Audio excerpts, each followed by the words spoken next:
Class 3 তে পেয়েছিল, last 45 পেয়েছিল, বাট পরে গিয়ে সে আস্তে আস্তে 65, লাস্ট সে ম্যাথে 81 পেয়েছে। মেন্টরসে দেওয়ার আগে আমার বাচ্চা কাউন্টিংয়ে খুবই দুর্বল ছিল।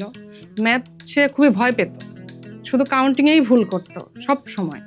আমি খুঁজতাম সবসময় অফলাইন কোনো এক প্ল্যাটফর্ম, কিন্তু আমি আমার ব্যস্ততার কারণে আমি সময় দিতে পারতাম না আমার ছোটো বাচ্চাটাকে।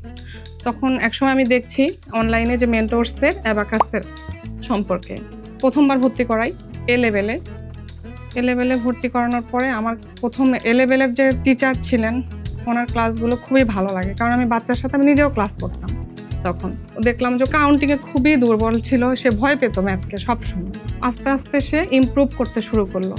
ম্যাথে সে ক্লাস 3-তে পেয়েছিল, লাস্ট আমি বলতে পারি 45 পেয়েছিল, বাট পরে গিয়ে সে আস্তে আস্তে 65 এরকম, মানে লাস্ট সে ম্যাথে 81 পেয়েছে।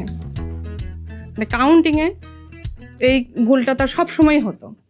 যখন আমি মেন্টরসে দিলাম তারপর থেকে আলহামদুলিল্লাহ সে মানে গ্রপ করতে শুরু করলো। কাউন্টিং সে এখন আলহামদুলিল্লাহ অনেক ভালো করছে, সে স্কুলেও ভালো করছে। আপনার অ্যাবাকাসের যে মানে লেভেল 1 ছিল, লেভেল 1-এও সে অনেক ভালো করেছে এবং 50-তে সে 47 পেয়েছে। মানে এটা আমার সবচেয়ে বেশি ভালো লেগেছে, কারণ কাউন্টিংই তো মেইন ম্যাথে। মেন্টরসের কোর্সগুলো সুন্দর, সাবলীল, টিচাররা বন্ধুসুলভ, সব মিলিয়ে মেন্টরসের কোর্স করানো উচিত। আমি একজন গার্ডিয়ান হিসেবে বলতে পারি মেন্টরস চমৎকার।